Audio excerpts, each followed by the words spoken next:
Hi folks, I'm Bob Shaw, physical therapist. Brad Heineck, physical therapist. Together we are the most famous physical therapists on the internet. In our opinion, of course, Bob. Today we have the 3 best beginner/senior leg exercises using a kitchen chair. You can improve your balance and walking by doing these simple exercises. The first one is, I'm going to turn the chair sideways and pretend this is your cupboard at home, a solid cupboard. Unless your balance is pretty good already and you're doing it for leg strength. I'm going to hold on to the chair here, and I'm very steady, and Bob's going to show up from the side view. Right. And we're just going to do some marching, stationary marching, and you're going to bring the knee up as high as you feel comfortable.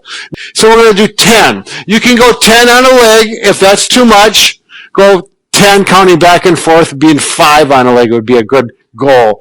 And then when you're done with that, we're going to go to, you're bringing your heels up. This is one you can actually side the chair and go right to here. Heel ups up like this. Now, you'll be surprised. A lot of people, when I've worked with patients, when they get like 67 years and older, boy, they only go up an inch or two, and they can't get a full heel up, and that's a reason for poor balance. One of the reasons. So work up as high as you can and down, and with the goal of doing 10 of them. Now we're doing toe-ups. Now, this is one where if your chair's wobbly like this, yeah, you want something stable. Right, then you do want to find something more stable. And if you happen to be one of those people that feels like you're falling backwards or your balance is going backwards, which is pretty common, this is a good one to help that. So try to have good posture. We're not going to lean forward like this. If you have a kitchen sink, a countertop with the kitchen sink, that's a really good place where you can put your hands and hold on to that. And just try and bring your toes up. So again, 10 hip abduction. Oh, we got 2 more to do yet, Brad. Yeah. We got hip abduction. So again, if you're using the chair, you could do this one at the countertop too. I'm going to use the chair. Bob, you want to show the back side? Yeah, I'll do the back side. So we're going to just, one leg, you're going to go out to the side as high as you feel comfortable and back. But Bob, show them what not to do with your trunk. Yeah, you don't want to dip down like this. You don't want to be dipping or even dipping this way.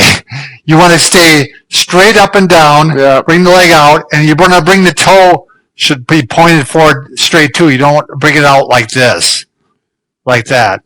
You want to have it straight forward the entire time. Now, the goal is to do 10 on each leg, seated knee extension. Now, this is actually a stretch. It is, Bob.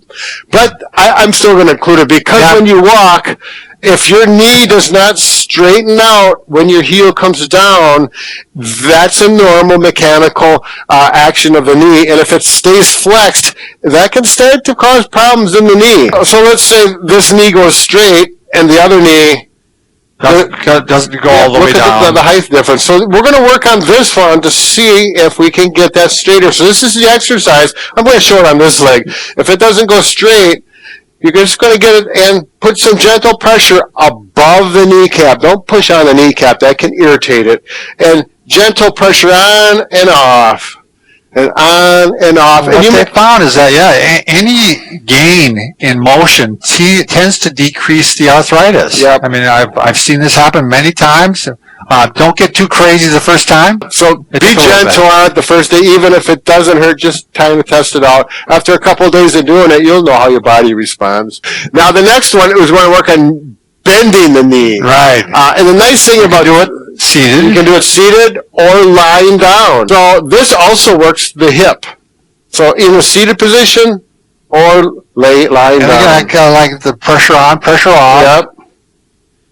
Now, if your knee hurts when you grab over the top on the shin, you can grab underneath. Yep, grab underneath and work it that way. Right, I'm going to do the clamshell. Yep.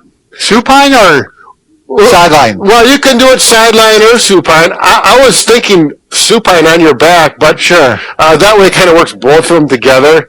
And this one, well, it depends. If you want strengthening, you got to get it from this way. Right. Yeah, you're doing the top one. Yep. Yeah, then you're strengthening the upper one. Yep. The other one, it's just really range of motion and stretch a little bit. Right.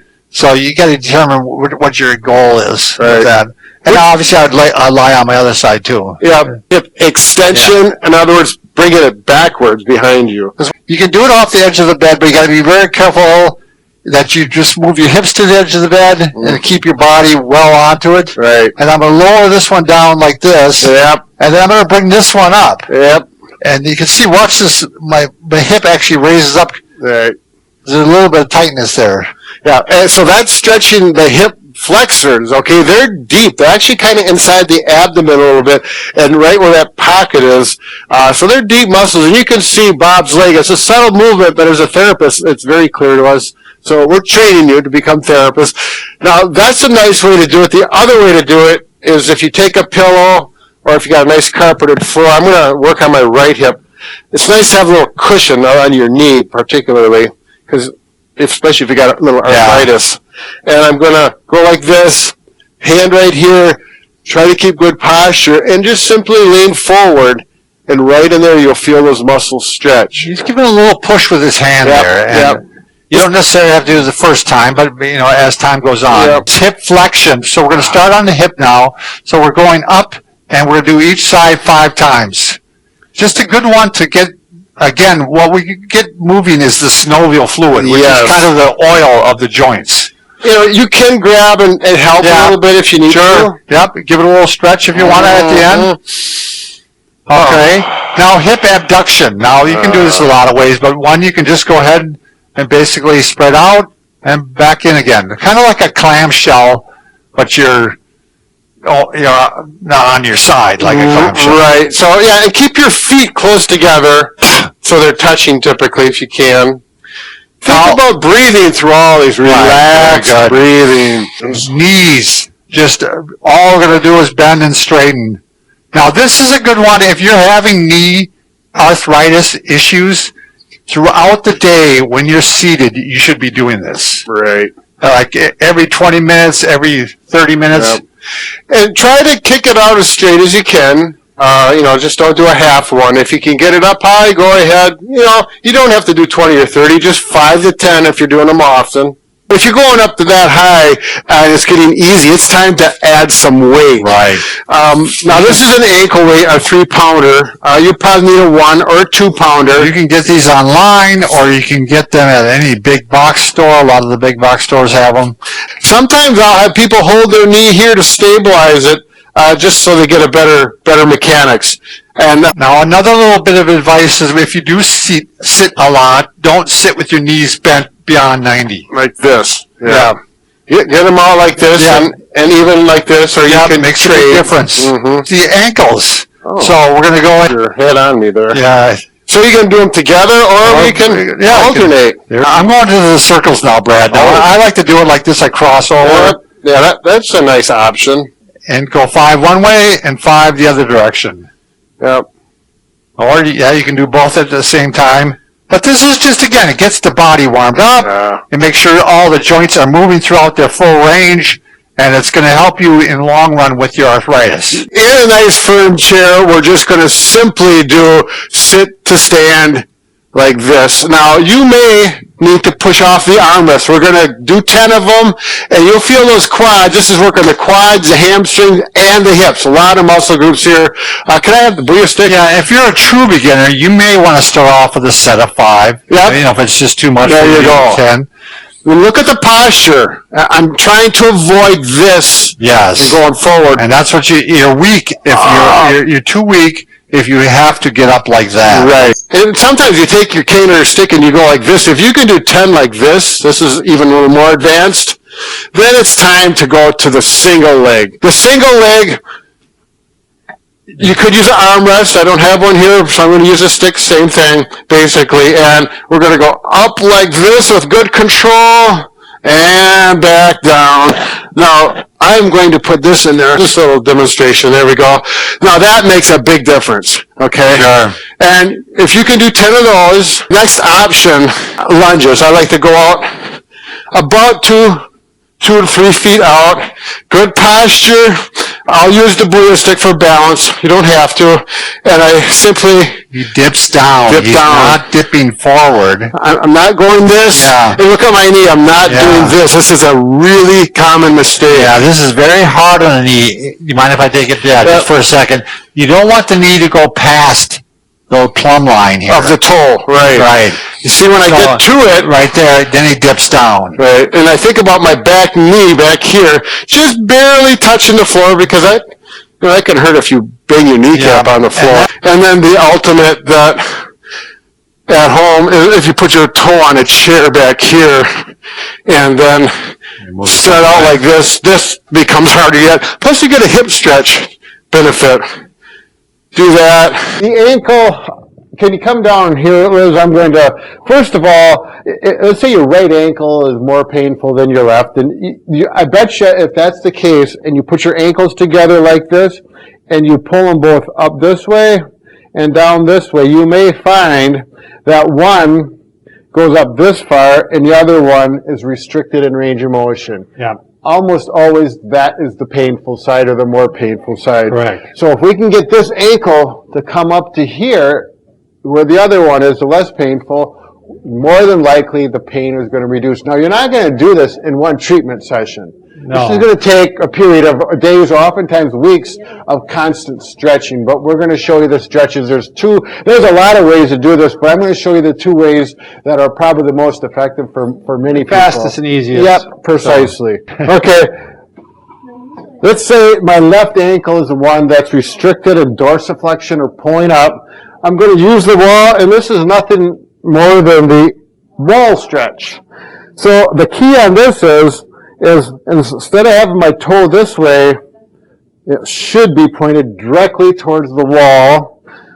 And you may start here depending on how tight your ankle is, and then you just lean forward. This foot here is not getting stretched. It's just there for balance. And I'm going to gently lean forward. But he's trying to keep the heel on the ground, by the way. Yep, yeah. He's not allowing it to come up. Good point, Bob. Thank you. So that, you're going to keep it down. And you can also keep the knee straight and bend it slightly and get a little different stretch on the muscles, the soleus versus the gastroc. You don't need to know that, but that's what's happening. So we recommend you doing it both ways, right, with the knee straight and the knee bent. Yep. I'm going to say do, 5 to 10 of these stretches, depending on how it feels, and just go pressure on, pressure off. I would even go so far to say, Brad, that if you're having pain there, you might do this throughout the day. Sure, right. Now, the incline board is more aggressive, but when you get to the point, it's really nice. It's probably the best way to stretch your ankle, in my opinion. What do you say, Bob? You concur? I agree. I concur. He concurs. Now, you can buy one of these. We have one of our favorite products, or, you can make one. Now, this one, put your foot on there, and just put some weight gently on there. It's nice to have something to hold on to, a wall or furniture. And again, stretching it the same way. Pressure on, pressure off. You can bend the knee, pressure on, pressure off. If you did like 5 of them with a straight knee, 5 of them with your knee bent, that would clear everything. Hip external rotation. I like this one better because it's very easy to do. So again, what you're going to do is you're going to put your ankle up on your knee, opposite knee, and I want you to see how high that knee is up compared to, do the one side, then you do the opposite side. This one's tighter on me, so this is what I'm going to work on. Very easy to do. Right. You can just go ahead, pressure on, pressure off. If you've had a hip replacement, you don't be doing this. Then you don't do this. Real simple trick. You just take a water bottle, and you freeze it. Because when you freeze it, don't fill it all the way up to the top. Make sure there's air space in there, because otherwise it expands and breaks your plastic bottle. Right, and all of a sudden you're going to have problems. The nice thing about it almost massages the bottom of the foot a little bit, and it freezes it down. So this is really good for plantar fasciitis, or pain that's on the bottom of the foot, obviously. It won't help with foot pain anywhere else. The heel cord stretch. You want to show that one, Brad, first? Yep. And I'll take my sock off in the meantime. Now, actually, if I was doing this at home, it works a little bit better with your shoes on, particularly if you got a pair of walking shoes or running shoes. Not a leather sole with a slippery sole. You want a rubber, but this works pretty good too. Oh, yes. So you're stretching the foot, but you're also stretching this heel cord. If this heel cord is tight, it's going to transmit some of the forces to the foot. The foot, that movement's got to come from somewhere. Right. And the foot's going to have to try to take up the movement, and it's going to cause increased pain. You can either hold it for, 15 to 30 seconds, or you can go, pressure on, pressure off, and do that about 10 times. You want to make sure you remove the corns and calluses from your foot. If you have corns and calluses and they hurt, you're going to adjust the way you walk. and it's going to cause foot pain. I This know is that. a big problem. This is a big problem, and I got one of these. This is a microplane. I love this thing. I think I have a corn right there, but this is usually where I have the calluses, and I'm just going to do a little bit. But can you see that? I can hear it cut through that callus. That's like cheese. Right there. Why, Bob? But you can see the right there. I don't know if you can see that just or not. No? This thing works fantastic. Stretch your heel cord. Oh, sure. You want to do that one, Brad? So the heel cord is from the heel as the muscle goes up, the calf muscle, all the way up to the knee. There's two primary muscles there. And we got a couple devices that really work well. The gastrocnemius and the soleus, by the way, the two muscles. Yep. So with this particular one, I use this every morning. this one's got a nice cam action on it, so it gives you a lot of mechanical leverage. Plus, it's got a toe wedge, which extends the toe, which does the same thing Bob was That's talking why about. I like it. It's a great stretch before running or walking. So, And then it's just easy to rock on it and, and stretch you it. can do the same pressure on, pressure off 10 times, or hold it up to 30 seconds. If you want, you can just get an incline board like this. They're relatively simple if you got a saw and some plywood, or you can buy these too. And now and this works really well. I like this. I use this one at home just because I have one. And by the way, this is called the Pro Stretch Plus. Thank you. The Pro Stretch Plus. That's the plus is the extra toe thing. Okay, next one, Brad's going to show the zigzag. Oh yeah. This is going to get the muscles that are more lateral and medial. So inside, outside, it's going to catch all those. Yep. So when your ankle goes this way, that's normally the way you sprain it, but this actually strengthens the muscles. So this you need to have your shoes on, something a little grippy on a floor like this, so it offers some resistance. And you go back and forth like this. And you go about 5 or 10 feet one direction, and then you go the other way. And again, we're not just strengthening the ankles and the feet. Actually, you're working some of the hip muscles as well. If that's too easy, you simply go on one foot. And if you have a cane or something, or a stick to hold, that works good for balance. Resistance exercises, pretty simple to do, but it will build and define your leg muscles. Right. All right, let's so the advantage of this, and we can do this kind of like a HIIT exercise. Sure. To make it a little more scientific, and you want to do enough so you're using all the muscles, hips, legs, quadriceps, hamstrings. You're going to burn calories. You're going to strengthen the legs. And those quads we're going to really work on as well, so you can define those muscles so you get those attractive legs. So I would start out with these. Try to do 10 reps, one set of 10 each. See how you feel the next day. If you get real sore, wait a day. Eventually 3 days a week, Monday, Wednesday, Friday, and you can go up to 5 days a week as you build into it. Let's start out with squats. The squats. Yep. Now, go ahead, Bob. I'm going to go ahead and just, a good posture squat here. So I'm bringing my arms back so I can kind of squeeze my shoulders together. And you want a wide base, and you want to go down as far as you can go, which isn't that far for me. Yeah. But so look at his back, though. That's a big thing. Because if you've never done squats before, you're a beginner, this is a really good way to start. Don't use the resistance band. If you need the resistance band right away, you can buy these bands. They come in sets of 5. You're going to find one band that fits. The easy one is pretty easy, and the tough one is pretty tough. yeah, they can be used for other things too. Oh, yeah. Other strengthening exercises. So I'm going to use this loop. I really like these. You step on it right here. Use your shoes. If you don't, it was much better with shoes on. And we're going to go across like this, elbows in, around the shoulders like this, back with your elbows so you have good posture, and keep your heels on the ground. So that's giving your posture a little bit of resistance too, isn't it? Oh, right. It's a great exercise. I'm working my back, hips. Why don't you face this way, Brad? No, the other way. So they can see. See, he's pulling their shoulders together. Right. So I'm thinking about back like this. Yep. As therapists, we always want to incorporate good posture in all of our exercises. And tuck your shirt in, Brad. Well, Bob, that's my mic. Now, with the loop, take it like this in your hands. You're going to step on it again and stay right in the middle of the foot, right in the arch, like this. And what I like to do is I just cross it like this, and I'll put my hands in, and you do whatever you need to do to lock it in, but you can just hold it actually, and then start doing these, and this makes a big difference. And we're going to do 10. You'll feel those quadriceps. So you're really working that front leg. Oh, right here, my quads. Yeah, it's burning, I bet. You're working the hamstrings and the hips as well, but And really, probably glutes too a little bit. make sure you do both legs, by the way. And then you're getting the buttock too. If you have pain on the outside of the foot, this would be a right foot. Now, quite often what happens, you see the metatarsal here, and Brad has drawn that on my foot, and it attaches to the cuboid bone, and the cuboid bone actually attaches to that metatarsal and also fourth one. Sure. But this bone often gets stuck down.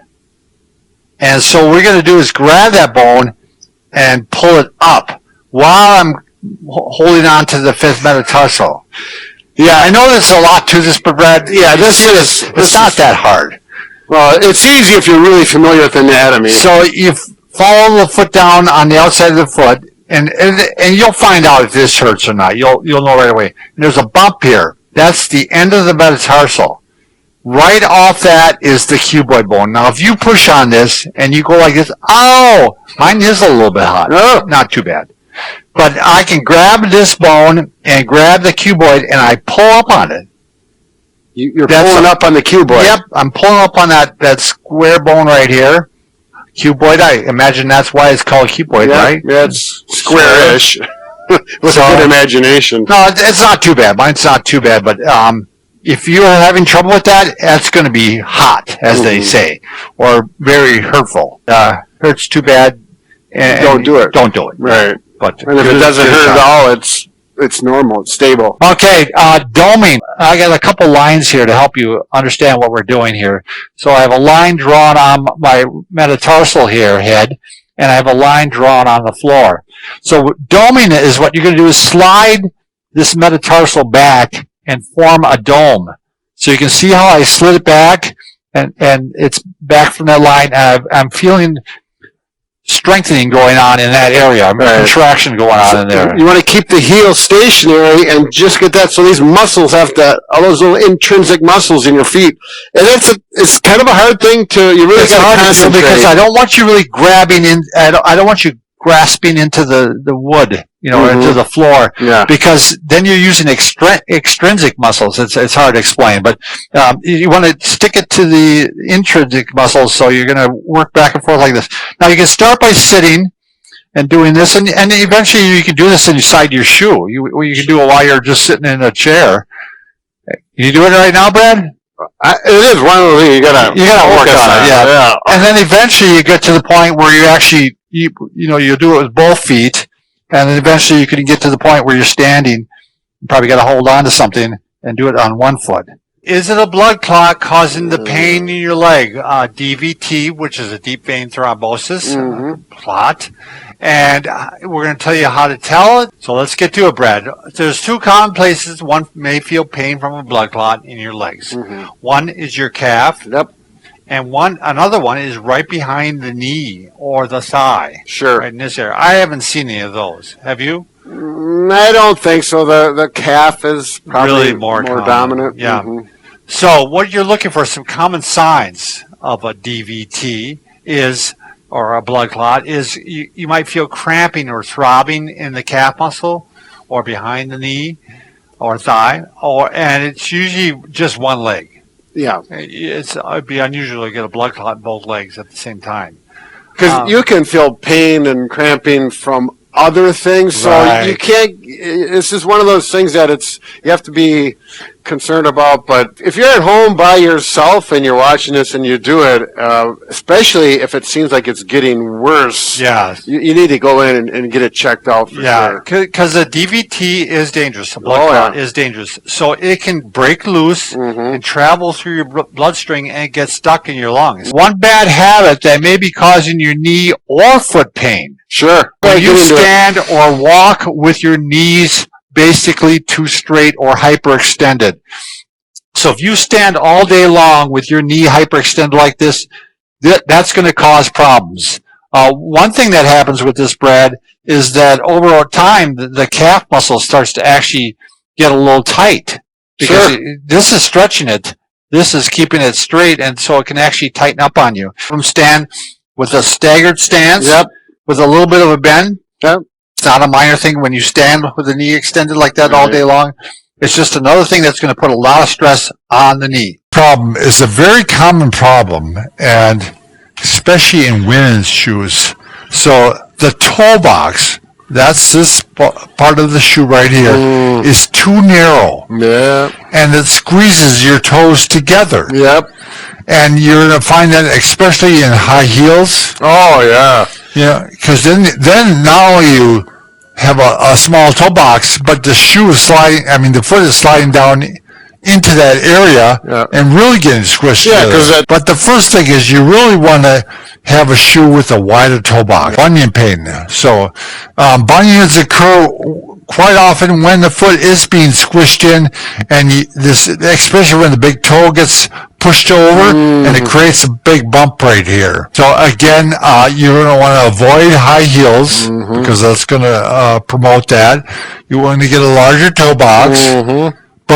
All right, let's say you're having pain on the top of your foot. There's a number of reasons why this could be. Right now, all I'm going to say to you is what you can do is actually take your shoe and you skip one of the shoe holes. What do we call it? Eyelet? Eyelet, yeah. Yeah. Where the shoelace goes through. See, I skipped two of them, and that creates a gap where you don't have that shoelaces, that stress of the shoelaces on the foot. Take some of that pressure off. Really makes a difference. I had a problem with this for a while, and it really helped. 3 easiest ways to stop leg/foot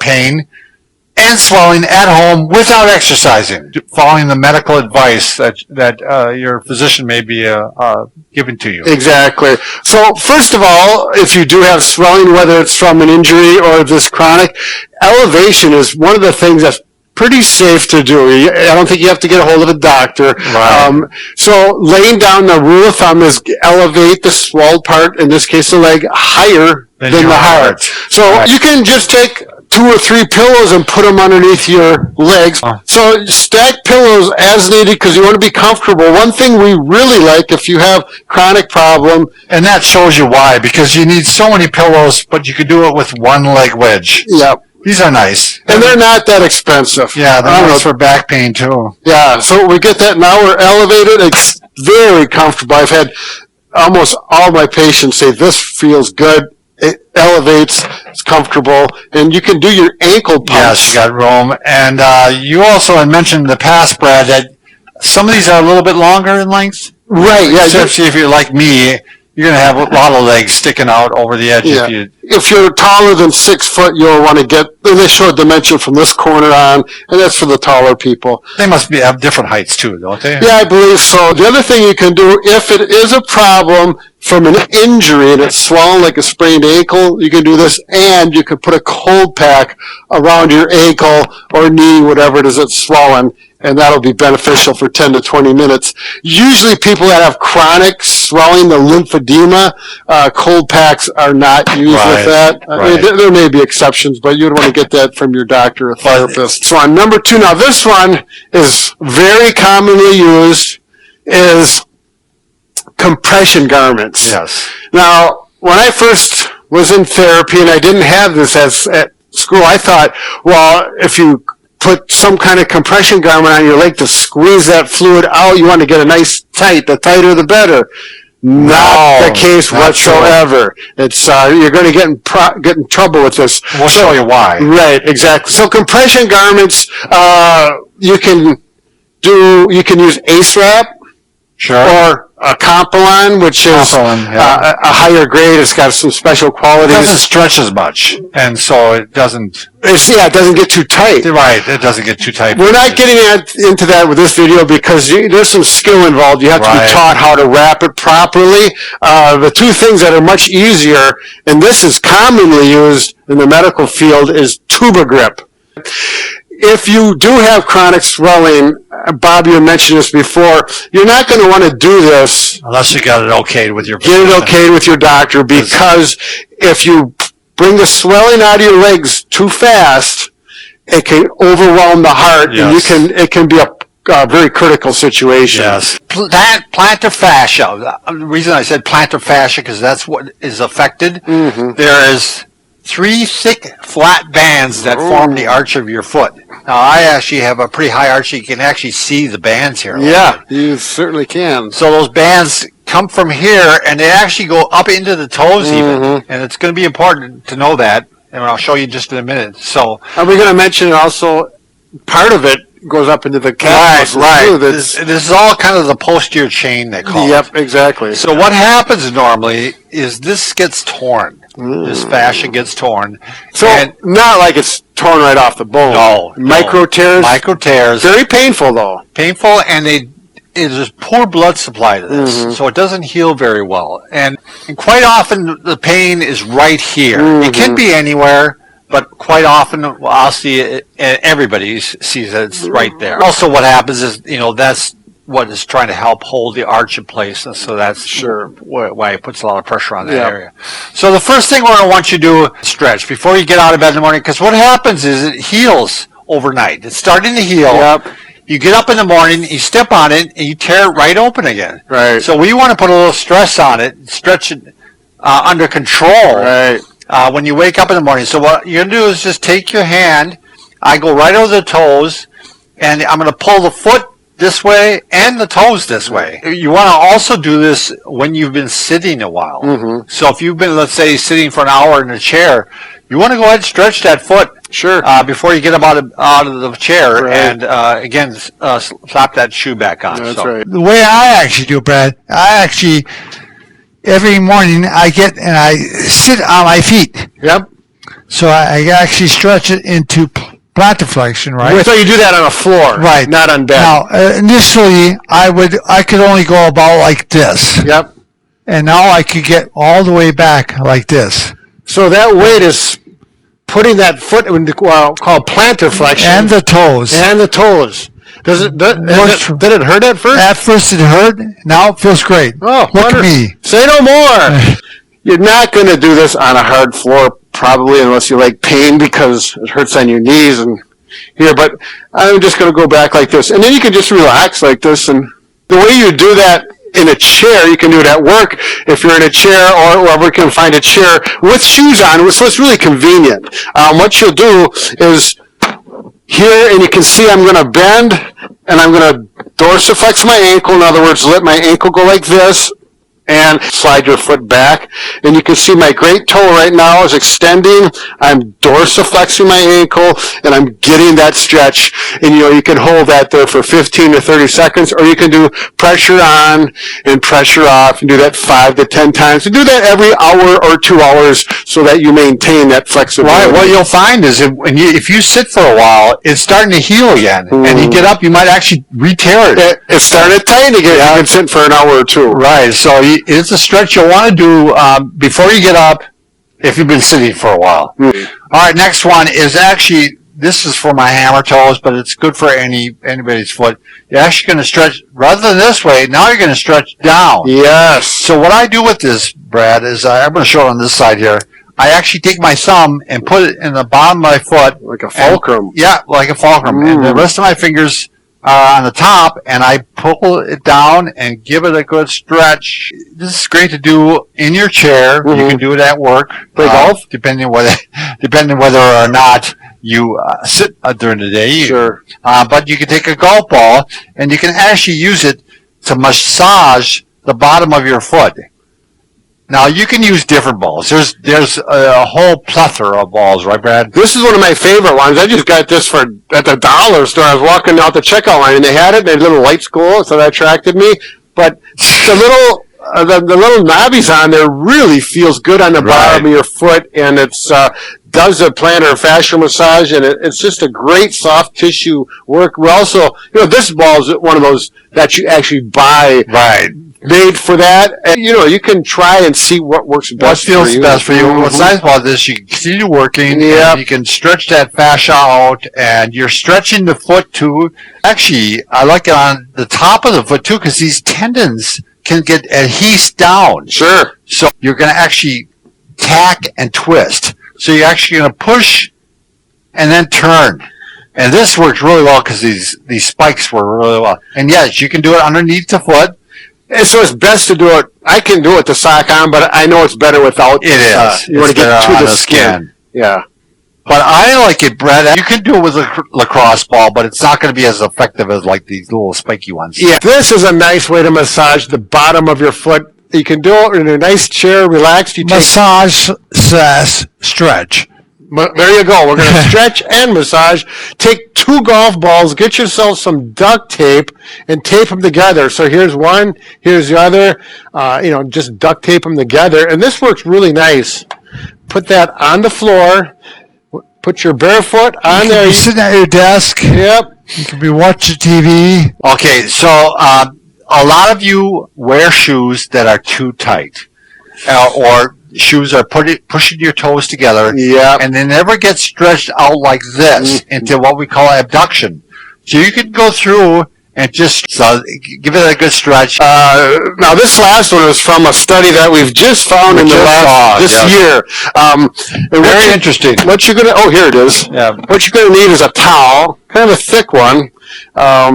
Also like a beach towel. Yep. Probably. Fold it up so it's here. I've got maybe an inch or 2 here. And I'm going to go there. Now, the fascia Bob talked about is here. We want to actually strengthen the muscles underneath, and those muscles are responsible for curling the toes. And then there's the peroneal longus, which the muscle belly is here, and the tendon goes behind the ankle around here, and it goes to here. I'll show you the exercise for that. Now, the idea of strengthening those 2 muscle groups is to take stress off of the fascia that's injured.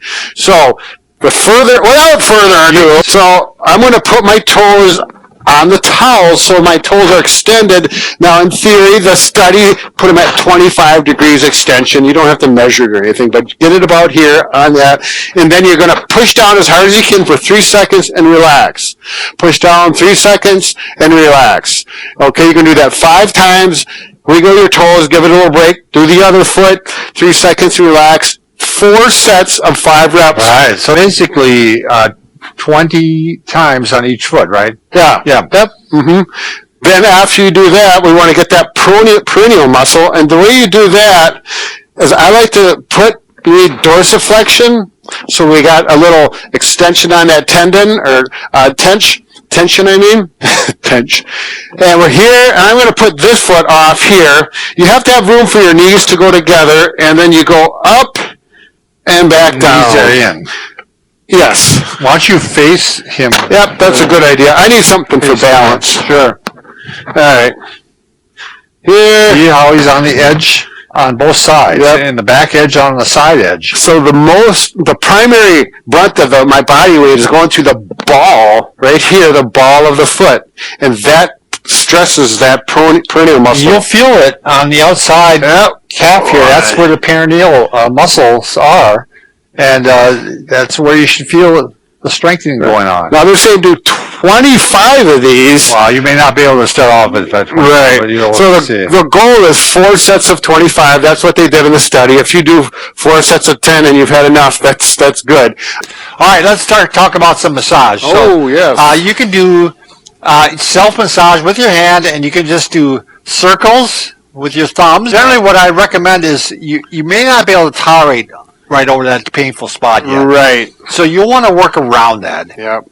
And you just make circles with your thumbs, and then you can work into what we call splaying, where you put your thumbs together and pull them apart.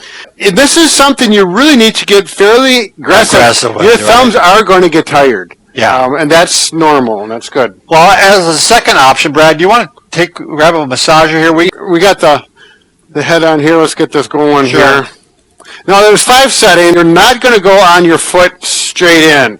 You're not going in like this. Right, fairly aggressive. You want to go at angles so that it actually does a cross fiber massage. And so I'm doing that without much less effort, and you get a better job done with this. But I'm still, if I get up to that sore spot and it's like, oh, that hurts, stay away from it. Work around it.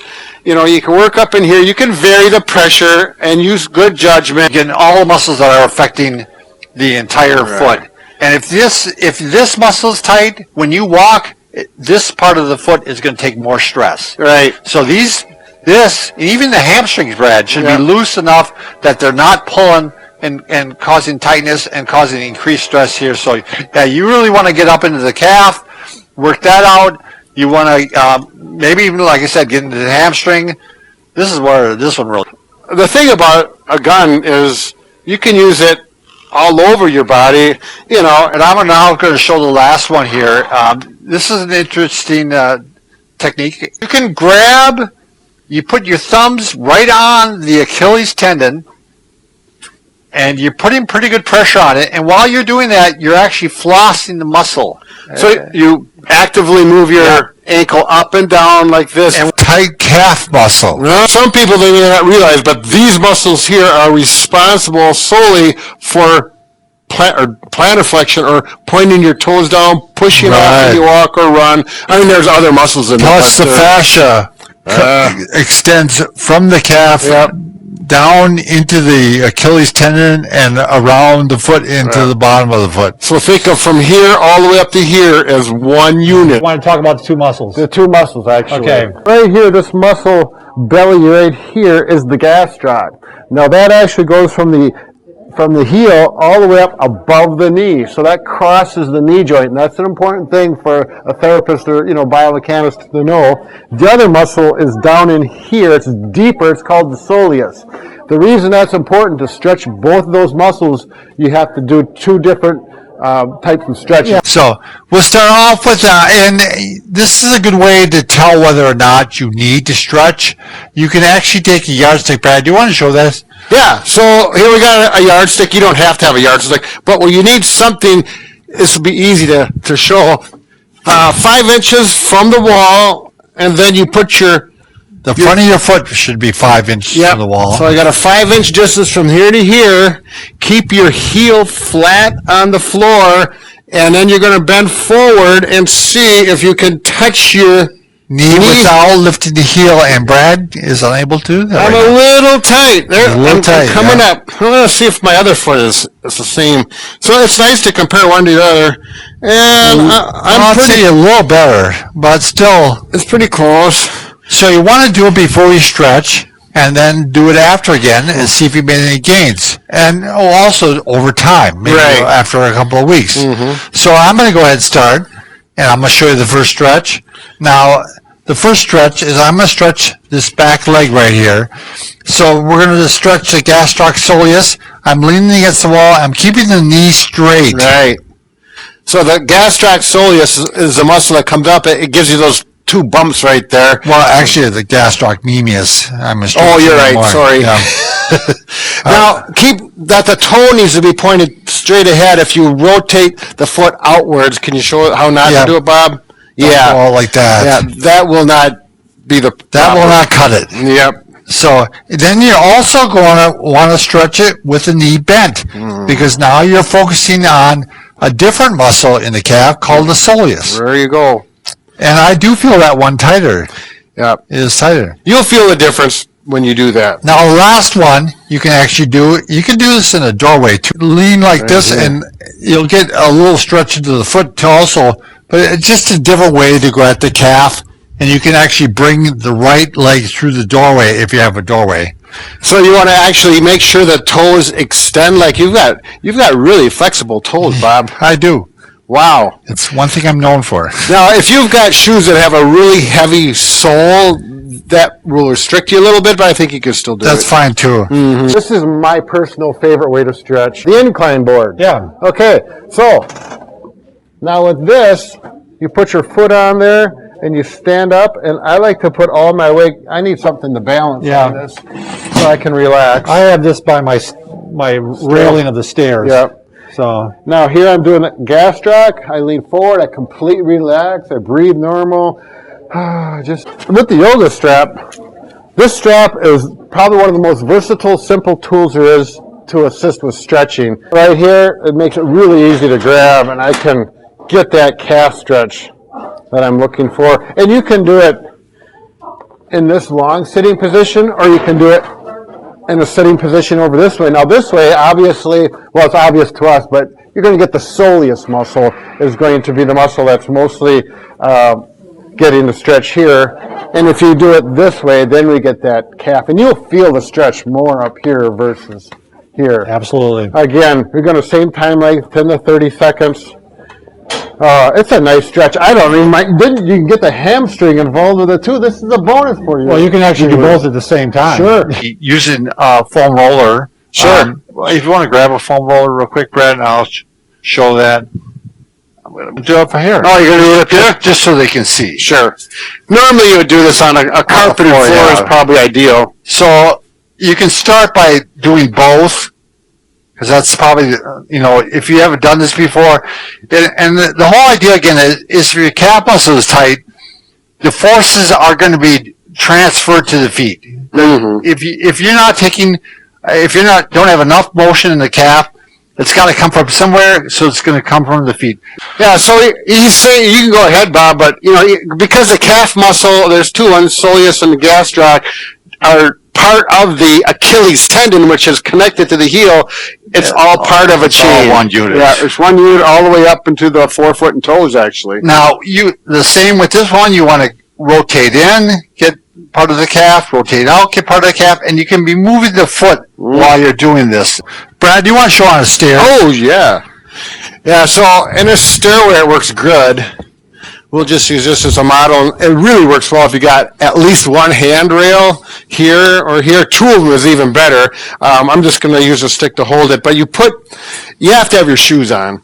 And then you come up and make sure the ball of your foot is over the edge just a little bit. If you're too far out, your foot slides off, and if you're too far forward, it doesn't work very well. So I'm going to get to the ball of my foot, and that'll kind of hold it.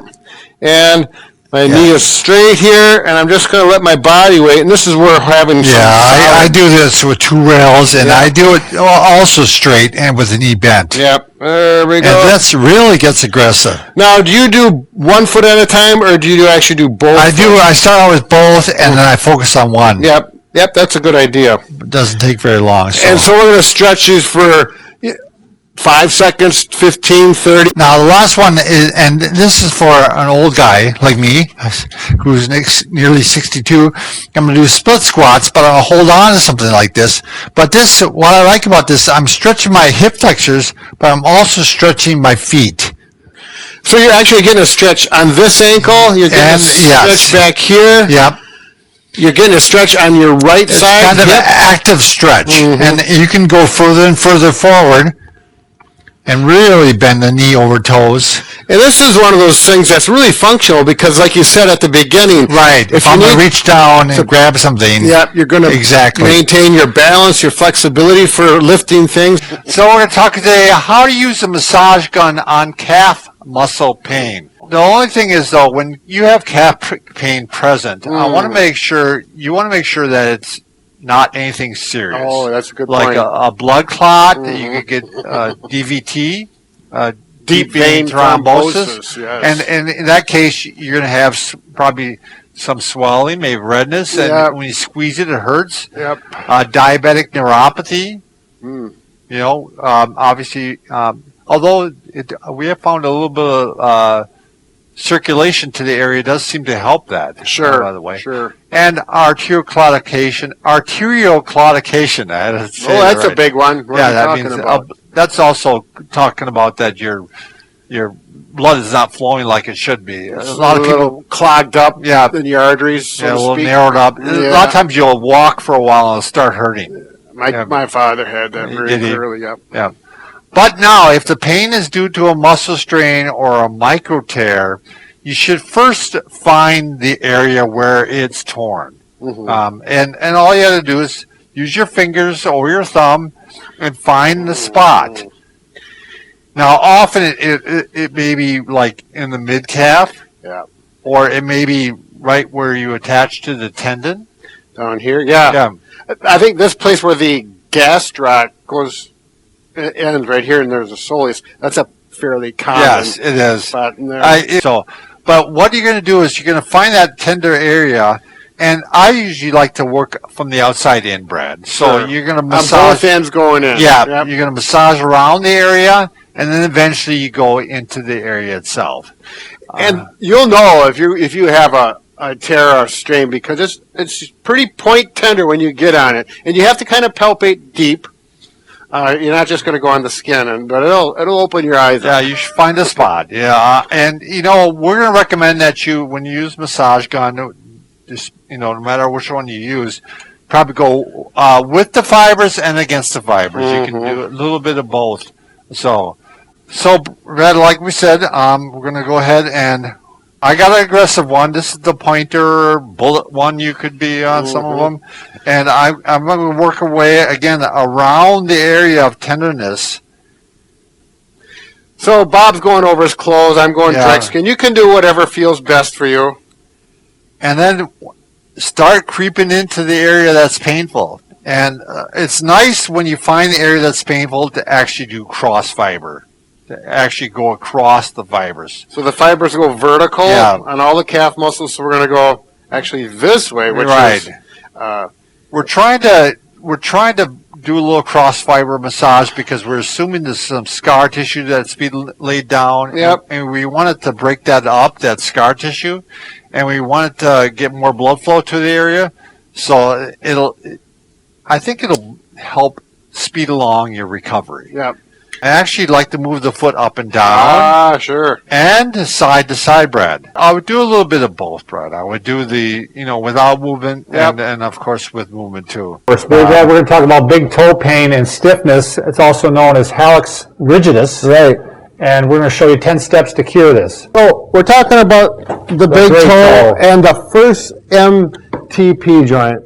Metatarsal phalange. So this is the phalange. Your toe is the phalange. The metatarsal is this long bone right here, and this black line represents the joint where you get the motion. Okay, and that's the joint that gets the pain, the stiffness, the arthritis, and worst case scenario. And I have a friend who had this happen to both of her feet. They actually fused the joint together, so she has no more range of motion. Surgically, they fused it? Yes. Okay, because she was having so much pain. Yep. Okay. And so not a minor thing, because you can't take a step without that flexing. It really changes how you walk, your balance, everything. So it's the last thing you want to do. So we're going to show you some of the things you're going to do to prevent the surgery. Sure. And the earlier you get at this, the better off you are. So if you're getting this pain, your toe is getting stiff, we're going to talk about some things to fix. Number one is what's causing the pain in the joint. What's leading to this? Right. Now, there could be a number of things, but one of the big things is footwear. Right. Okay.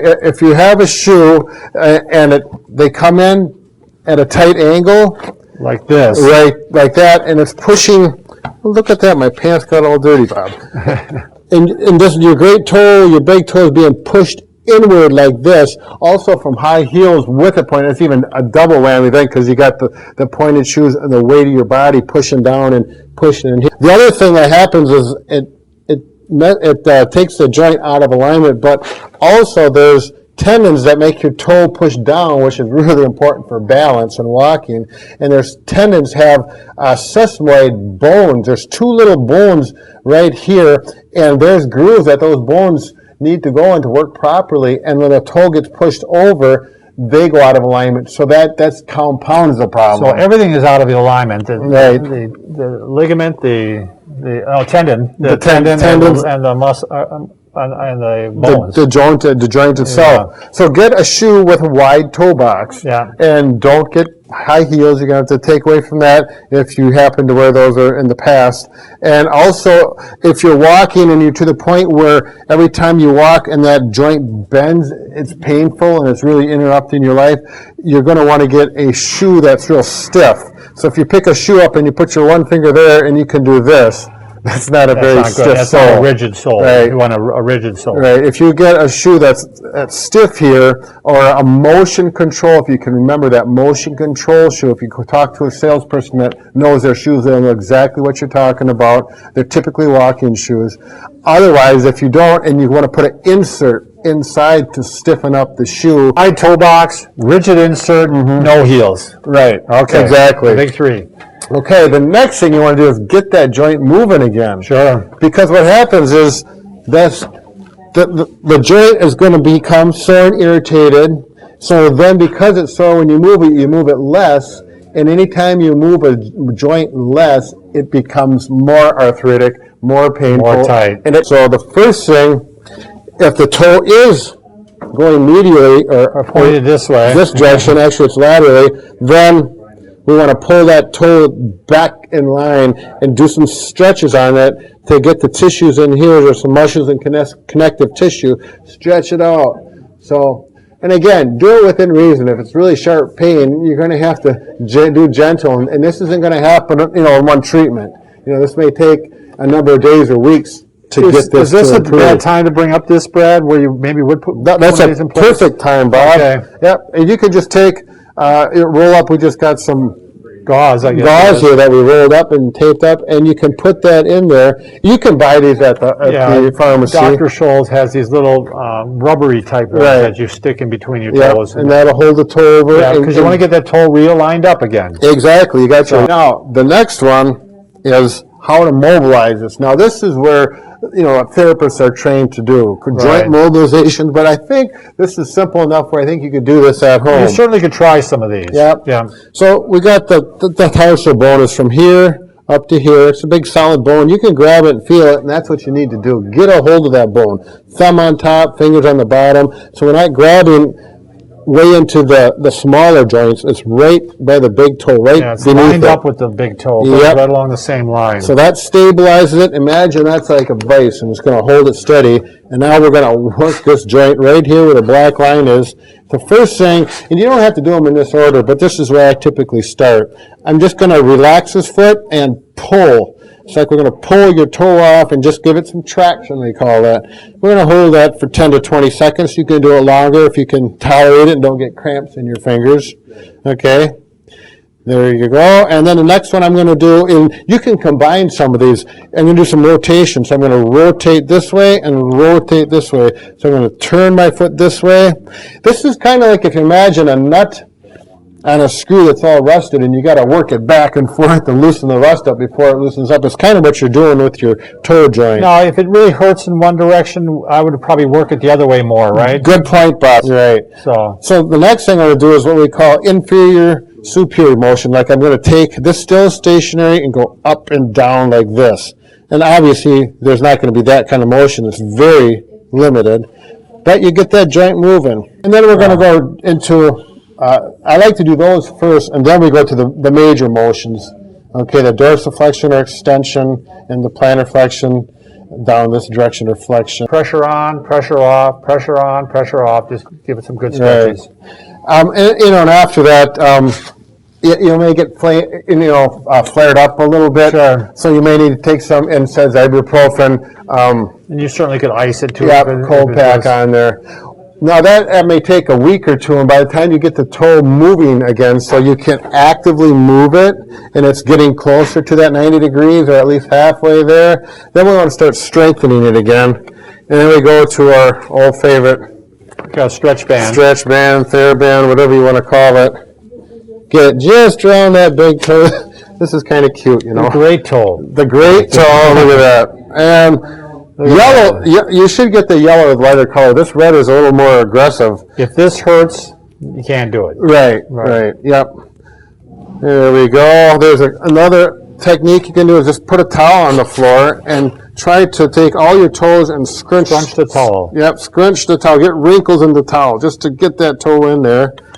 Another one you can do, I don't have a pair of dice, shaking dice or die, whatever you call them, but you get something under your toe and you try and squeeze it and pick it up like that. Then you go over there and put it down, and if you have like 4 or 5 dice, you pick them up and move them just for something to do, and it's working those muscles around. Today we're going to talk about the best self-treatment for a groin pull, stretches, exercises, and massage. So we're talking about the groin pull, the groin strain, pretty common. Not as common as the hamstrings, I don't think, but pretty common. The first thing is, how can you self-test it?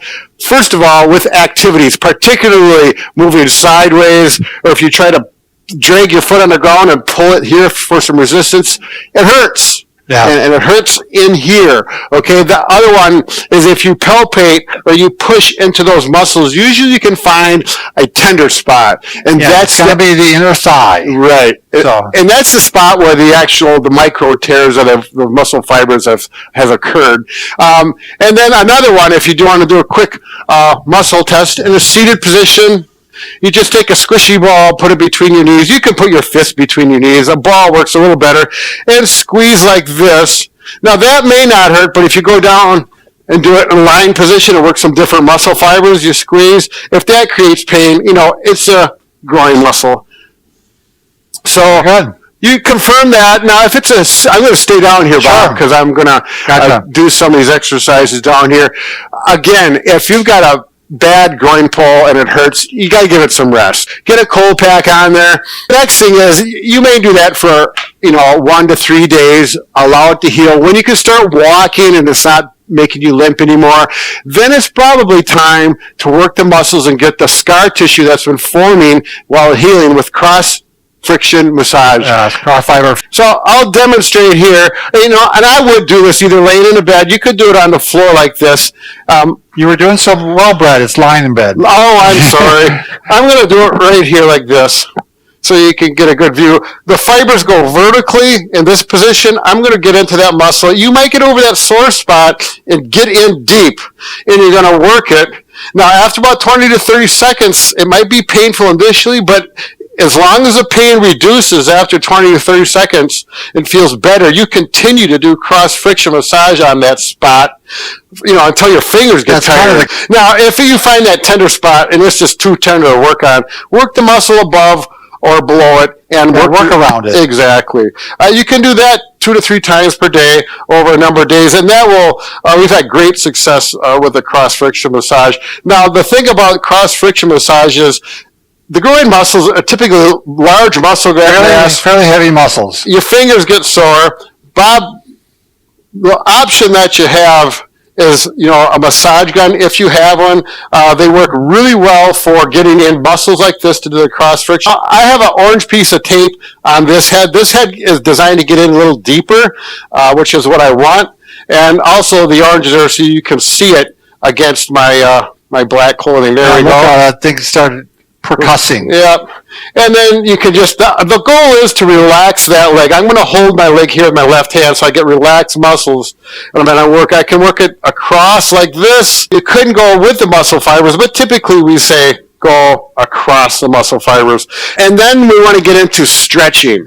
Now, a common stretch with this is simply the clamshell, where you bring your feet together, you're lying on your back, and just allow those legs to relax and stretch. You might find if this is a painful one, it can get out to here, where this one get to here, and then you just work it gently. Yeah, let it allow you to have what it'll give you. Right. Now, the other thing, these straps are really handy for stretching, particularly this muscle I've found. What I'm going to do is I'm going to put this around my foot. And actually, I'll do it on my left leg is actually the one that has been bothering. It's doing pretty good now. But what I'll do is I'll start like this, and I'm going to put my hand right through here, and I don't even have to grip. It just locks into my wrist. I'll start out with doing the hamstrings.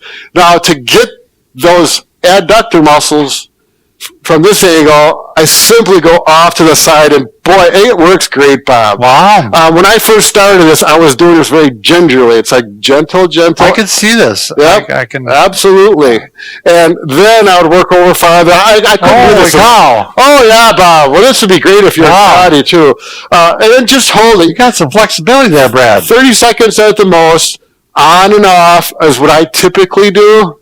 Okay, and also, I've learned to work this strap. You can simply put it on both feet, and then you can do an advanced clamshell where you pull up on your feet and you go like this. It works. You're putting your elbows against it too to press down. Elbows here, little more, and those can be the stretches that you can do. Very Again, creative, Brad. they're strengthening. The way you may start out is again go back to a squishy ball between the knees and squeeze.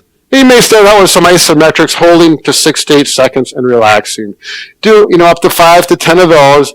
When you can do that without pain, you can progress to weight-bearing exercises. You know, you're not going to go out there and work the karaoke really quick right away. It's not ready for you. A little strengthening. So we're going to use the resistance bands right here. And the best way we found for resistance strengthening of the hip adductor and weight-bearing is you take one of these little Velcro straps. If you have some bands, you can get these bands. They usually come in kits of 5. We'll have a link below. Yeah, we've got our own bands, Bob and Brad bands. We love them. You put this around your ankle, which I already did, and with the anchors on the wall, you don't have to have anchors. You can hook it up to. You can hook it up to a door too. Yeah. They all come with this door. Exactly. Inserts. The anchors are much more convenient, but not necessary. You can see I can just put it on there easily. Hold on to something if you need balance. Now I'm working that adductor muscle right here. Now I'm going to do 10 to 20 of these depending on how it feels. When it starts to hurt, any sharp pain, it's done. You need to stop and give it a rest and wait for the next day. But the key is not just to do the injured leg, but you need to turn around, do it this direction as well to get the opposite muscle group, as well as the weight bearing. I'm not going to do it because I don't want to take the time to change the band, but you also want to put the band on the other leg sure. So that the injured leg is the one that's not moving. It's the one that's experiencing the weight, which is critical. So in other words, you'd hook it up to that leg, move that one, and this one would be working even though you're moving that one. Right. Well, let's just say that. Yeah. Let's say This is my injured leg. Now I'm going to work. Now my uninjured leg is working, but this muscle has to work too. Has to work just to make make stabilizer. Right. A lot is going on just from weight bearing, which is critical. Critical exercises, Brad, for pronated flat feet, especially if it's causing foot and leg pain. We want to try to correct this if we can. Right. So typically, what we say normal is, I don't know, can we see this with a black I bet you we can, maybe. Right here where my fingers, that's your normal arch. I've got a medium arch, it would be considered. Bob has a high arch. I have a high arch, yeah. So with him, you can do this with fingers, actually. If you can, well, it depends if you got one of those big brawly kind of guys. But if you got normal sized fingers, you're going to be able to get 2, almost 3 fingers in the arch here. And a normal arch would be more like 2. And if you can, I'm going to try and pronate or get my foot flat foot, which I can't do very well. But if this is flat, touching the floor or very close to it, that would be considered flat-footed. And it's going to be with weight bearing. Right. Because now, so a lot of people, they'll be like this and there's no weight on it. They still have the arch. Right. But as soon as they put some weight on the leg, and it, like you said, yours pronates a little bit and flattens a little bit. Sure.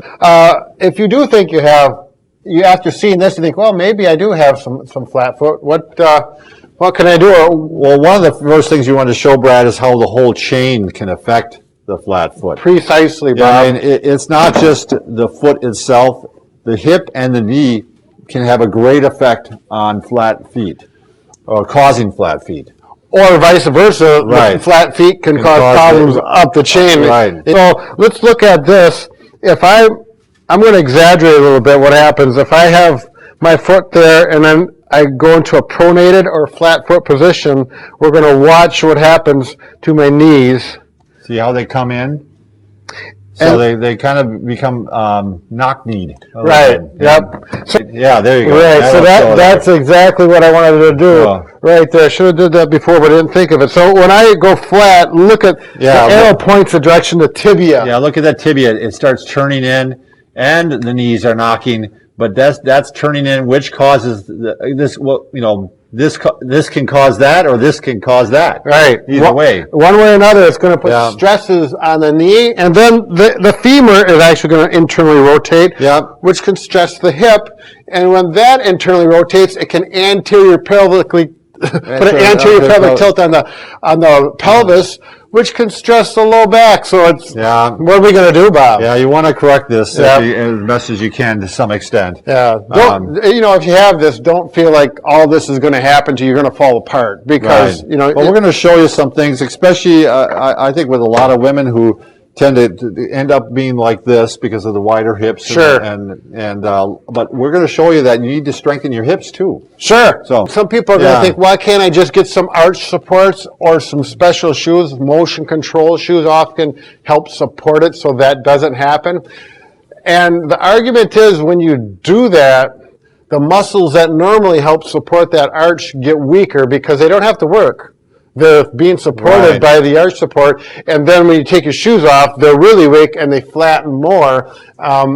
So, I mean, I wouldn't say that you shouldn't wear them. Right. But you have to understand that if you have some problems going up in the hip and knee causing that arch to collapse, even with the arch support, you're probably still going to have some of those issues, and we probably should correct those. Right. Yeah. So, do you want to show the motion-controlled shoes, or don't you have any? Actually, I don't have any here, but this is what you're going to find out if you go to a good store, shoe store, and you say, I want a pair of motion control shoes.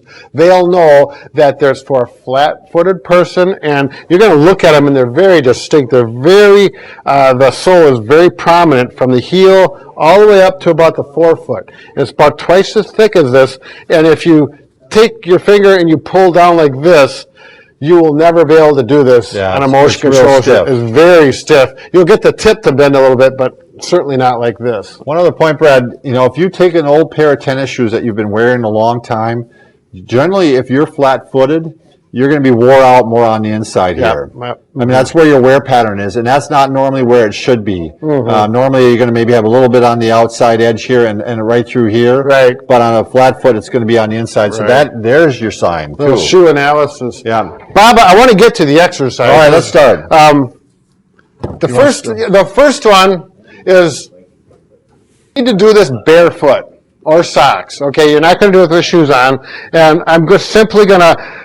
If we're flat foot, look like this, look right where the pointer is as I come up, and I'm going to roll it up, but I'm going to keep the outside of my feet on the floor, pull up as far as you can, and down, and up, and down. And what we're doing is we're working the muscles that help supinate, which is the opposite of pronate, which is the opposite of flat foot.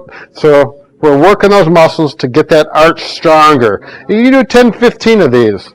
The thing is, you can do this as part of your daily habit. Sure. I mean, so the next one is if you take some resistive band like we have here. It works nice if you can hook it up to the wall conveniently. And now you have to do this properly. And you can still go down to my left foot.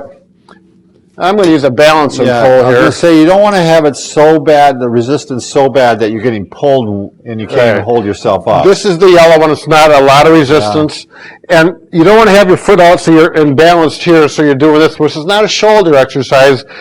You want to have it like here, so you're balancing on one foot. So I'm balancing there like this. Now, I want this to happen. I want my inside of my arch right here. To come up. Yep, to come up. And that's going to happen when I take my hand. I'm going to keep my elbow by my ribs. I'm going to pull it way out here. And I'm going to lift the other leg up and pull it way out here. And if you look at my foot, every time I pull out, I arch so I can maintain balance. Now, you can use a pole or a stick or anything over on this side to help balance if you're having problems with balance. What's nice about this exercise, Brad, I'm sure you'll agree, is that it works on your balance. Right. It works on your ankle strength. Right. It works maybe a little bit even on your proprioception. So, I mean, there's a lot of benefits to do it besides just the arch. Right. The arch. Good point, Bob. So, excellent point.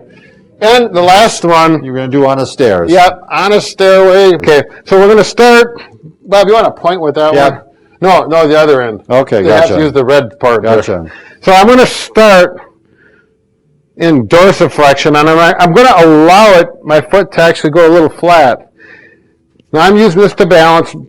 My left foot here is not doing anything, just to help balance as well. So most of my weight is on my right foot, and I'm going to push up, and right at the top here, I'm going to really go all the way in. He's he's rotating this bone right here in.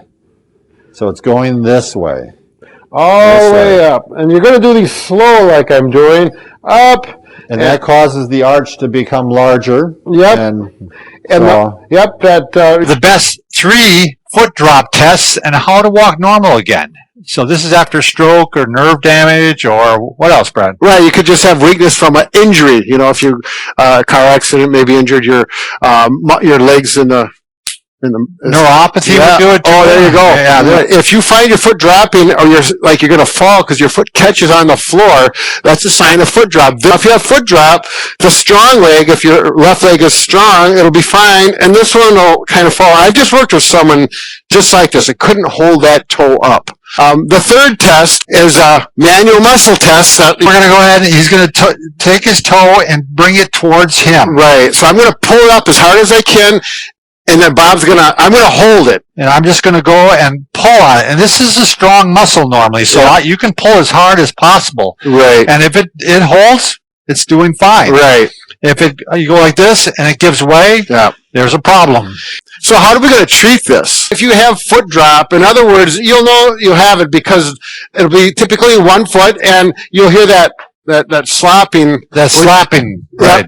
You know, there's a lot of ways to stretch your ankle into dorsiflexion, but the best way, Bob and I feel, is either use an incline board or use one of the Pro Stretch devices here, because they really get after it aggressively and do a nice job. So this is kind of, I think, their first phase of the Pro Stretch, and it was quite simple. You could just go in there and lean on it, and you can obviously really stretch the calf here easily. You can do it in a seated position even. You can even go like this and work on it. But this works really well just using body weight.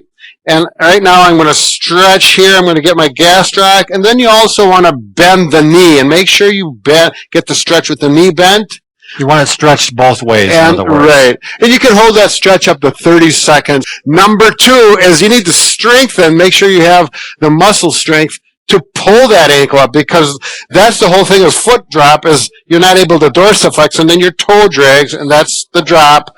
Or if you come down and it falls forward and slaps. Now I'm going to show just a real basic way to strengthen that anterior tib, the muscles that's responsible for that pulling the toe up so it doesn't drag. And all you do is simply ankle pumps. Now you can see I've got normal strength and both feet are doing the same, but if you have foot drop, like we mentioned before, one of them is probably not going to go as high, or maybe so weak you don't have any motion. If that's the case, I like to use a cane like this for assistance, and then you're going to pull it. It's got a cane with kind of a flat handle. Yeah. That works the best. Yeah. I call it the pistol grip. Pistol grip, yeah. So I'm going to pull it all the way up, and then I'm going to try and hold it there and take the cane away and let it down slowly. So you're going to do that. 3 sets of 10 is a good thing to work up to. You can do it with a belt. Sure. I'm going to assume you maybe don't have much arm strength. You know, you can just loop it around the foot like this, and put it around the forefoot. That's the thing, to get it in the right location so you get leverage. And then you put it like this, and you give yourself a stretch. You can do it with a sheet too. Right. Put yourself. So next thing is going to be the wobble board, Brad. Do you want to do that one? Lonnie can pan on down. So a wobble board is something they have in a lot of therapy departments.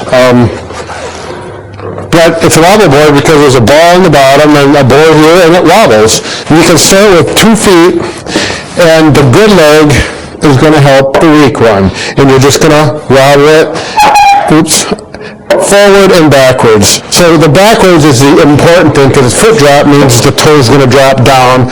So if we help it go up with the other leg, you get that motion started. After you do this, you might do it for 2 to 3 minutes, a few times a day. After a few days, with luck, you can start doing it. You could also do your whole program, Brad, your side to side and your circle. Oh, sure, right. I was just focused on dorsiflexion for now. But Bob was saying, you work this way and you can work circles just to get that ankle moving in all the planes, which is a good idea. Good point, Bob. But you're right, as soon as possible, Brad, you want to go down to 1 foot. Right. I mean, that's because the studies have shown that while the other foot helps, it does not, doesn't hurt things, it doesn't really help. Sure. It doesn't help recover the... Yeah, you want to get that foot independent as soon as you can. You want to be able to see it. So, the other one you can do, actually, again, if you go down to the floor, you could actually put a cardboard down, Brad, and make a little clock here. Oh, sure. And you're trying to move the foot to from 12 o'clock to 2 o'clock. Right. Again, a visual thing that you can do. Right, but Exactly. Maybe we should just draw the floor. And you can go the other direction too. You go, 12 o'clock to 11 o'clock. If you're lucky, you may have a floor that has a pattern on it where you can just visually on the floor. So some tile floors are like that. All right, as we advance on, Brad, here, hopefully you get to the point where you can get to a countertop and hold on to the back of the countertop, and you're going to start bringing your foot out like this, and you're going to try to, as you bring it out, try to lift it up and bend it out to the E-version. Now, this is something that's hard to see because there isn't a lot of range in the ankle in this direction. But Bob is actually, can you relax your foot back? He's going out this way with his foot this direction, so he's getting some motion, and that's called E-version. I'm turning the ankle out. And that little bit, you get those muscles fired up, and it's going to help the dorsiflexion, the foot drop as well. Right, exactly. All right, again, moving on. Now we're assuming that you're starting to get a little bit more strength. Now what you may do is, maybe while I hold on to the back of this chair, Brad. Sure. And you can do this with a shoe on or a shoe off, but you're going to start just trying to balance on that one leg now. Get some weight through it. Yeah, get some weight through it, and see if you can make it work a little bit. So you can even let go here. Right. You may want to start with a cane. There you go. Even a cane and the countertop on the other side. Yep. And you can try this on your good foot first, right? And you can see it takes a little bit of work, but they'll start working the E-version and E-version and working in all different directions. If you happen to have quad weakness, you got to be careful, because if your knee bends and your quad gives out, it could cause a fall. So just, you may want to have someone holding on to you if that's a problem.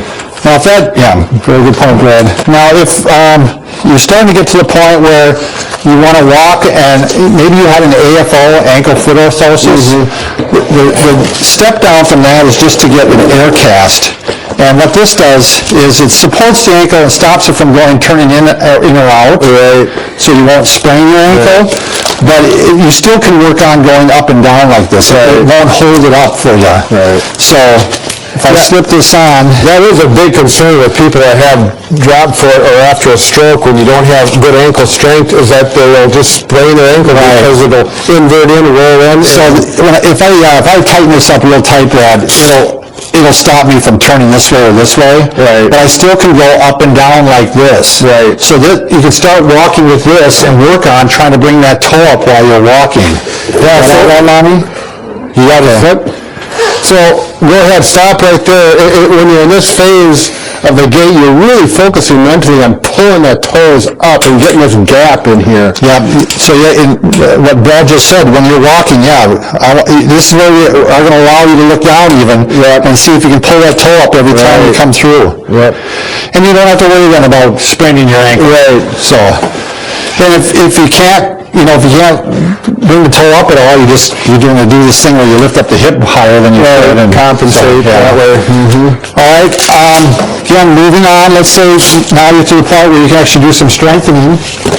You can take some, we have exercise tubing or TheraBand, and you just wrap it around the ankle like this, and you can work on turning it in like this, and you can work on turning it out. This is one where it's nice to have a partner. I'll hold on to it, Bob, because it's just easier to get a better angle. And then you can even do this upside, Brad. Geez. This really works better with a shoe on because it kind of grips to the...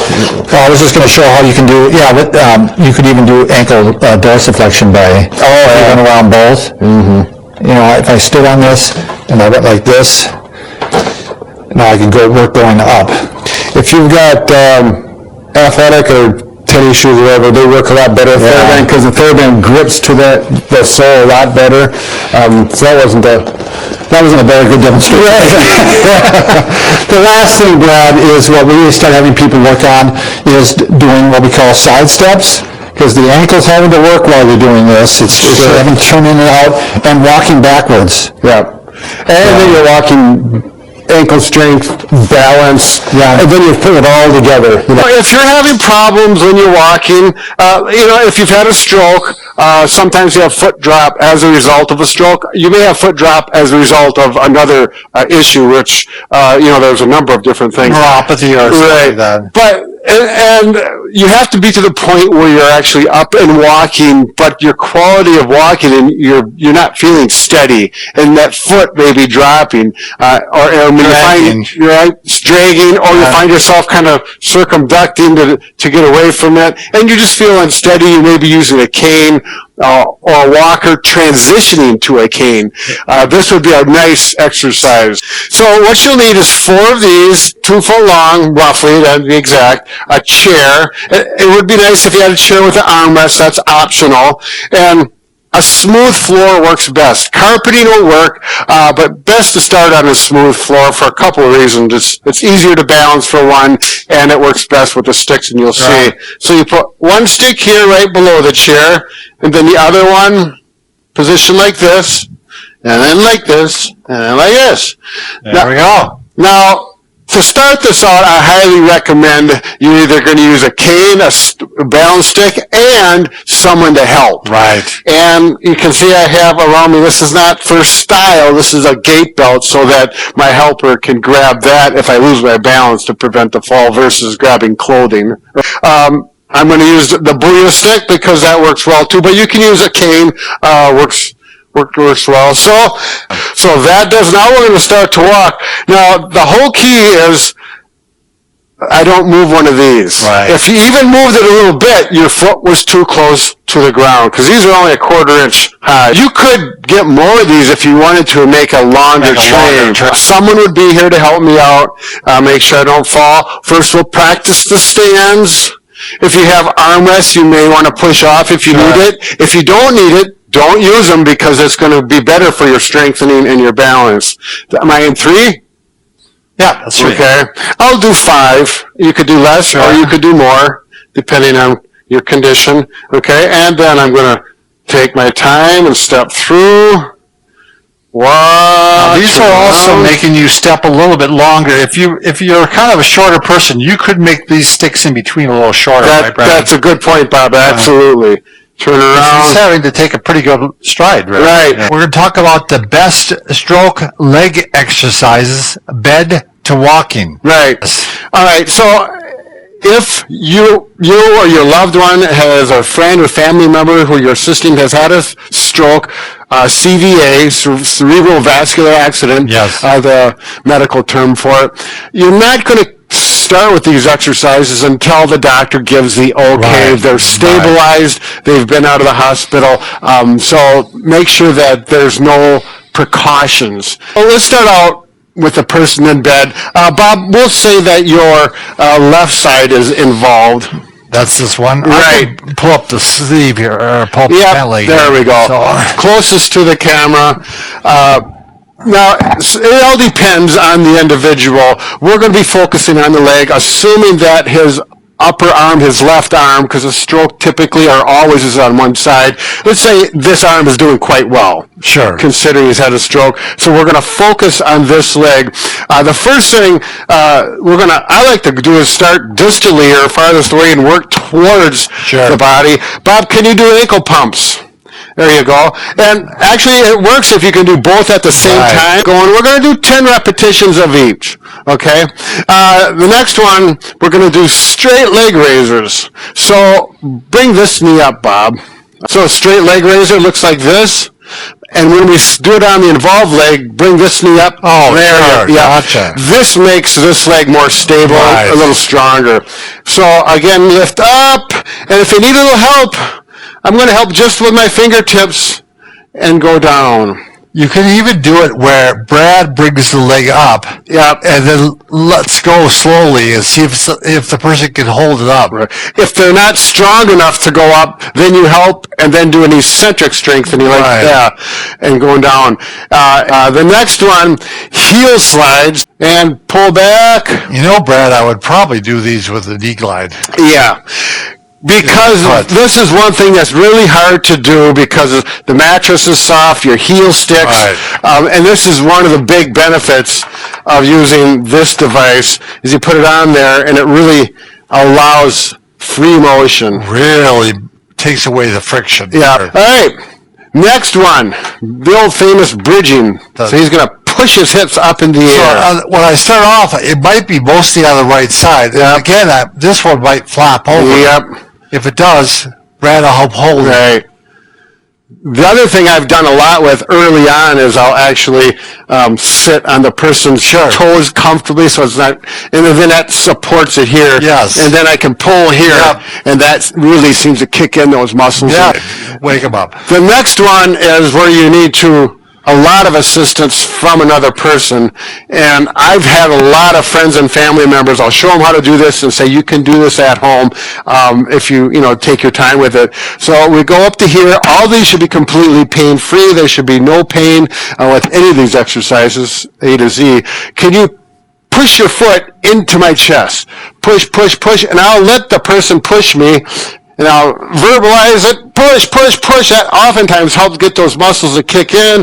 Push, push, push. A little tapping on that leg to help wake it up a little bit.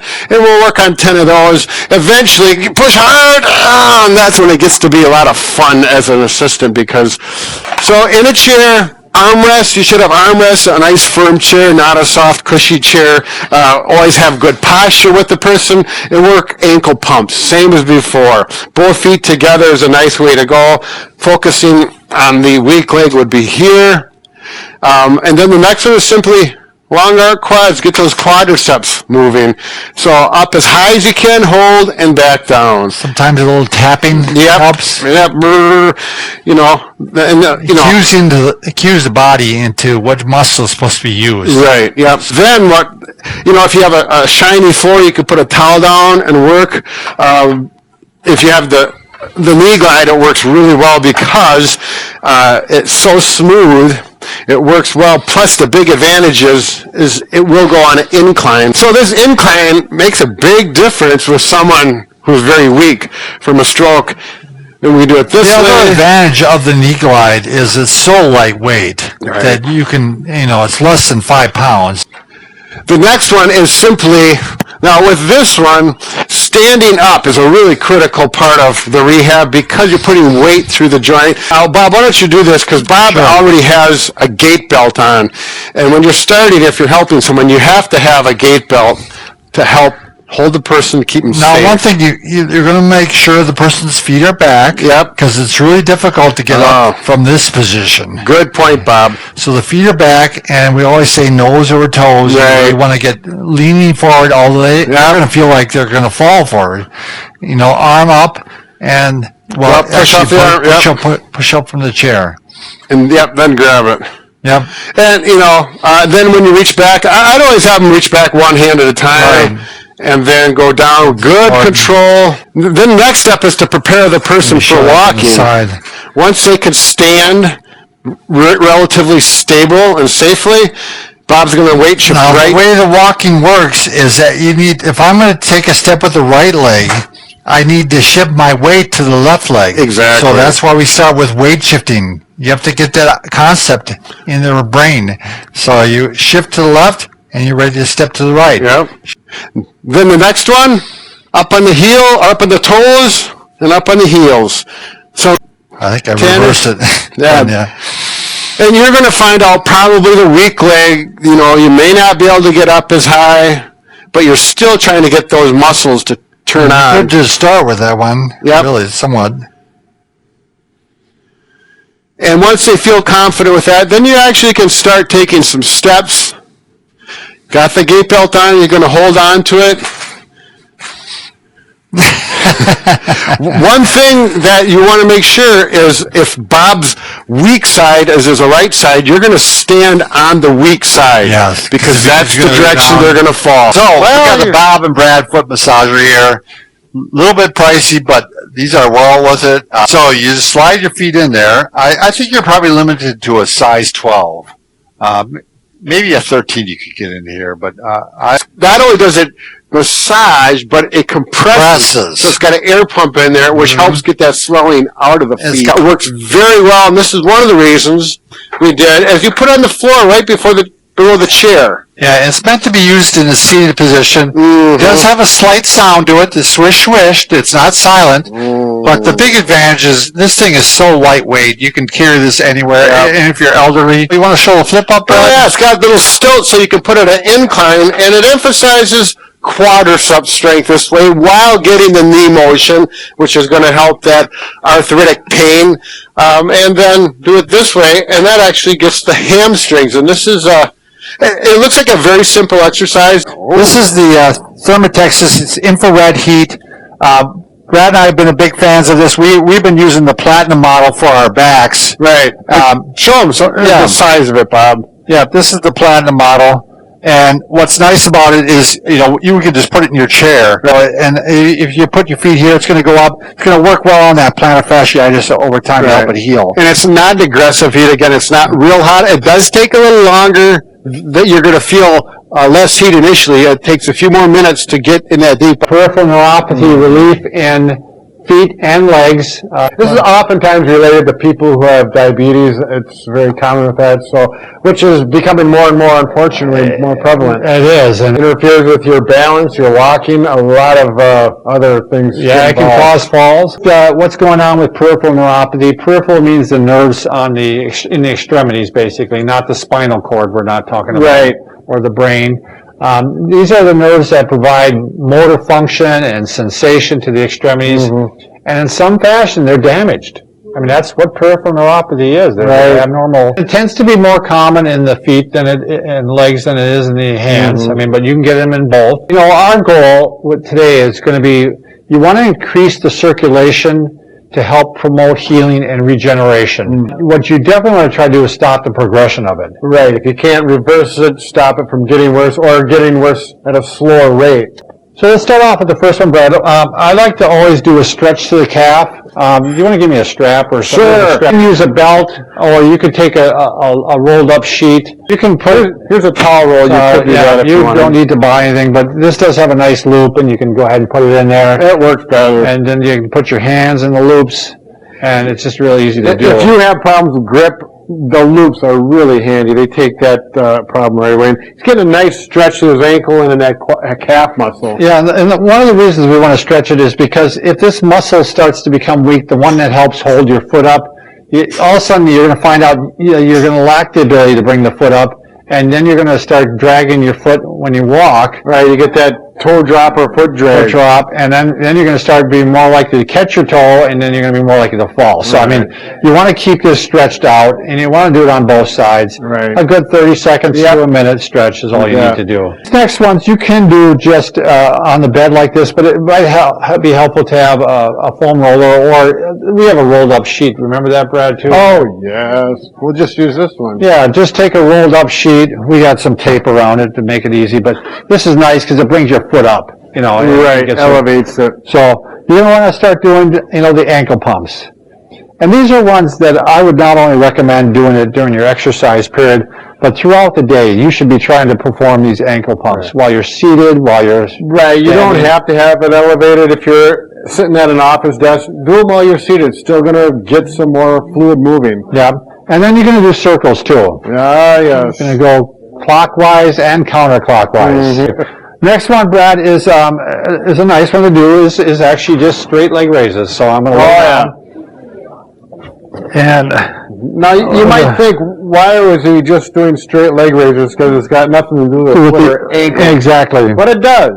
It does, because you want to promote circulation through the whole leg. Right. The arteries, coming from up in the body here, the main femoral nerve, artery, vein. Right. So you want to make sure that you're working everything. I put the one leg up like this, and you just start doing some straight leg raises like this. All right. Then we're going to do hip abduction, Brad. I don't know if this is my best side, but I'm going to go ahead and go out and start doing some abduction here. I'm keeping the toe straight forward. I'll stand here so they only can see your leg. I'm not going like this. Yeah.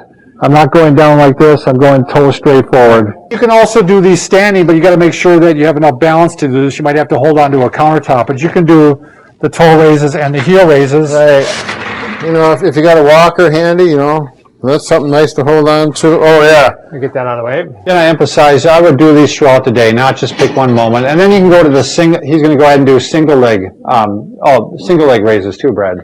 Oh, yeah. Feel the toe. Well, I wanted to do some hip abduction. Yeah, that's a good idea. And then you make sure you get both sides. Notice the toe is not pointed out.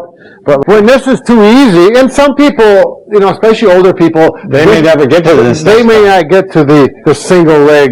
That's hard work. Right. But if you can, that's a good way to progress to it. So, and it's important that you go back up and pull the toes up as well as get the heel up. They're both important muscle groups for walking, for balance, circulation.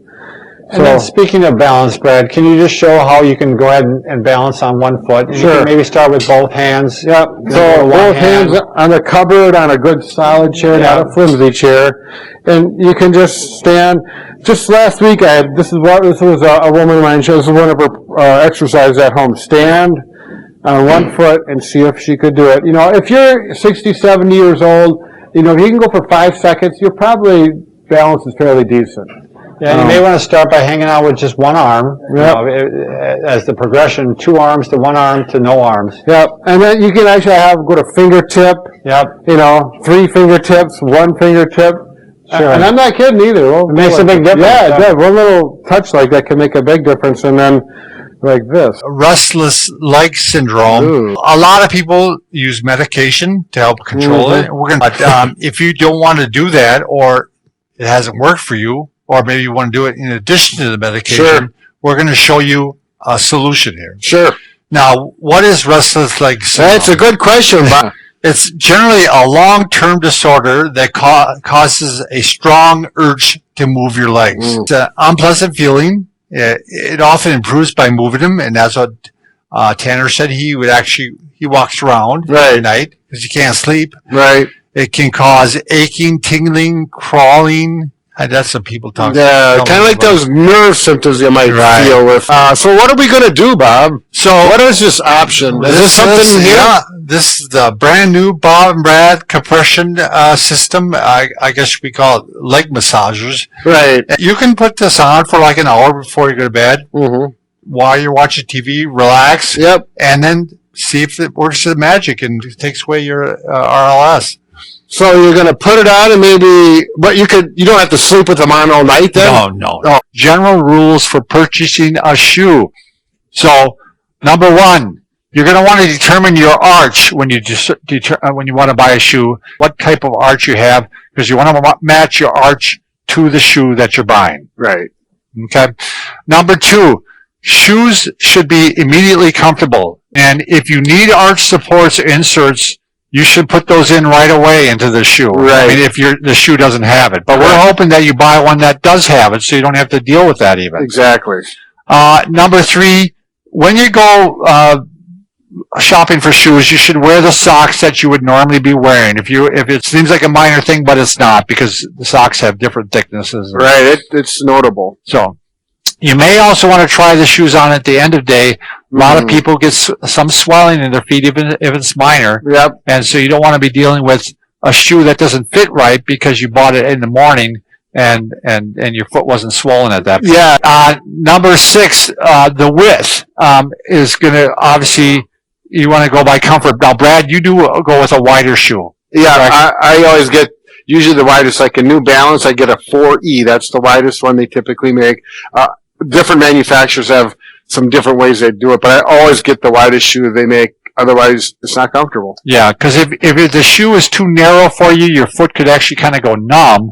And if it's too wide, your foot's going to slip. So that's just as bad. Right, so, you want that slipping causing issues. Now, ideally, too, you want the widest part of the shoe, which is right here, to kind of match up with the widest part of your foot.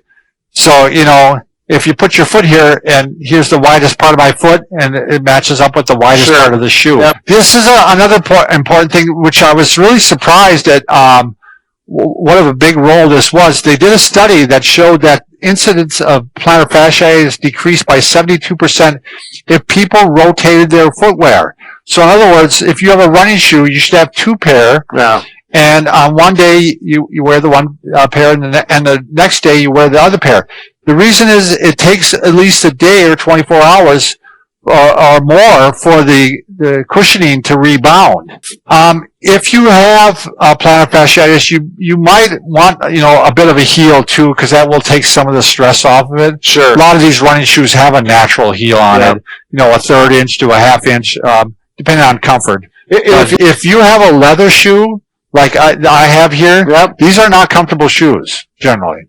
There are more comfortable dress shoes for men, and you may want to wear something like that if you're going through plantar fasciitis. Right. And the same is true with work shoes.